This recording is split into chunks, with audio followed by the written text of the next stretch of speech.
નમસ્કાર દર્શક મિત્રો, હું છું જિગ્નેશ મહેતા. ગ્રામી ન્યૂઝના ડિજિટલ પ્લેટફોર્મમાં આપનું સ્વાગત છે.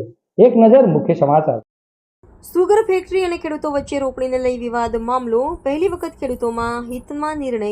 ગુજરાત રાજ્ય ખાંડ ઉદ્યોગ સંઘ દ્વારા ઓક્ટોબરમાં જ શેરડી રોપણ કરવાની સૂચના. દક્ષિણ ગુજરાતમાં સહકારી ધોરણે ચાલતી સુગર મિલોમાં શેરડી રોપણને લઈને બધા માટે સરખો સમય નક્કી કરવામાં આવ્યો ન હતો. કોઈ સુગર મિલો ઓગસ્ટના અંતમાં તો કોઈ સપ્ટેમ્બરમાં અને કોઈ સુગર ફેક્ટરીમાં ઓક્ટોબરમાં રોપાણ થતું હોય છે. હવે નવસારી કૃષિ યુનિવર્સિટીના સંશોધન બાદ ગુજરાત રાજ્ય ખાંડ ઉદ્યોગ સંઘ દ્વારા ઓક્ટોબરમાં શેરડી રોપણ કરવાની સૂચના આપવામાં આવી છે.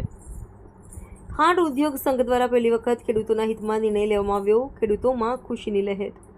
ખેડૂત આગેવાન જયેશ પટેલની મહેનત રંગ લાવી. ખેડૂત આગેવાન સમગ્ર દક્ષિણ ગુજરાતના ખેડૂતોનો મુખ્ય પાક શેરડી છે અને શેરડીના પાક થકી સહકારી ધોરણની સુગર મિલોને કારણે ખેડૂત મજબૂત બન્યો છે.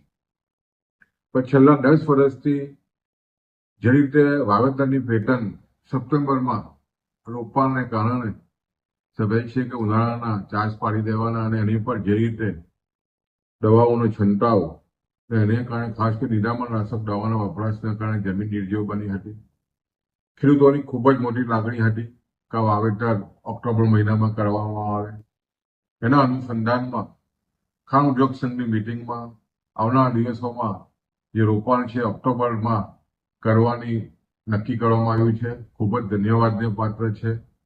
છેલ્લા 2 વર્ષથી સતત ખેડૂતોની લડતને ન્યાય મળ્યો છે અને ખાસ કરીને જ્યારે સતત શેરડી બનતી હોય ત્યારે લીલો પ્રવાસ અને ત્યાર પછી ઓક્ટોબરના વાવેતરની જે મુહિમ છે અને ખાસ કરીને વૈજ્ઞાનિકોની જે ભલામણ છે એ તમામ સુગર ફેક્ટરીના સંચાલકોએ સ્વીકારી છે.